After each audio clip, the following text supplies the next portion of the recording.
চলতি মৌসুমের শেষে এসেও হিমাগারগুলিতে যেন আলুর স্তূপ লক্ষ্য করা গেছে। আগ্রহ নেই আলুর মালিকদের, ক্রেতা সংকট বলছে অনেকে। তবে আলুর যে বাজার দর বর্তমান সময়ে চলছে, এতেই যেন সবকিছুর কারণ বলে মনে করছেন অনেকে। সম্প্রতি সময়ে গেল বছরের তুলনায় এবছরে বাজারে আলুর দাম মাত্র 15 থেকে 20 টাকা।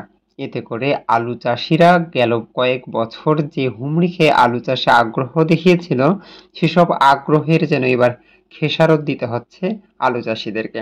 সম্প্রতি সময়ে বাংলাদেশের বাজারে আলুর দাম 20 থেকে 15 টাকা কেজি। এতে করে লোকসানের দিকেই যাচ্ছে আলু চাষিরা। ফলে বাজারে এখনো যথেষ্ট পরিমাণের আলু থাকায় আলুর দাম বাড়ার কোনো সম্ভাবনা নেই বলেও বলছেন অনেকে। সম্প্রতি সময়ে বাংলাদেশের উত্তরের জেলা দিনাজপুরে থাকা হিমাগারগুলিতে এখনো আলুর স্তূপ লক্ষ্য করা গেছে। আলুর হিমাগার কর্তৃপক্ষ বলছে, আলু নিয়ে যাওয়ার প্রতি কোনো ধরনের আগ্রহ দেখাচ্ছে না আলুর মালিকরা। আবার আসছে সামনে নতুন আলুর সিজন, এতে করে আবার বাজারের অবস্থা কি হবে সেটাও সুনির্দিষ্ট করেও তারা বলতে পারছে না। আলুর স্তূপ এবং আলুর প্রতি অনীহা সবকিছুতেই যেন অনেকটা চিন্তার ভাঁজ পড়েছে হিমাগার মালিকদেরকে।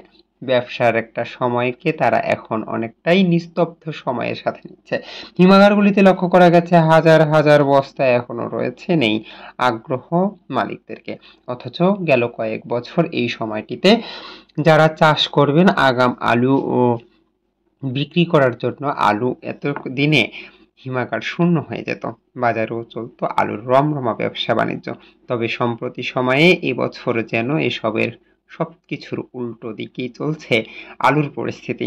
বাংলাদেশের বাজারে বর্তমান সবচেয়ে নিম্নমানের দর রয়েছে আলুতে, মাত্র 15 থেকে 20 টাকা কেজিতে জাত ভেদে বিক্রি করা হচ্ছে আলু। আর এসব কারণেই আলুর মালিকরা হিমাগারে সংরক্ষিত আলু নিয়ে আসতে যাচ্ছে না। অনেকে আবার বলছে যে টাকা দিয়ে হিমাগারে আলু রাখা হয়েছে, সেই আলুর টাকা দিয়েও লাভ পোষানো যাবে না। এতে করেই তাদের আলু নিয়ে আসতে অনীহা বলেও জানাচ্ছেন অনেক আলুর মালিকরা। সরেজমিনে দেখা গিয়েছে দিনাজপুরের কোল্ড স্টোরেজগুলিতে এই সময়টিতে যখন ব্যস্ততা থাকে, তার জন্য উল্টো চিত্র এই বছর।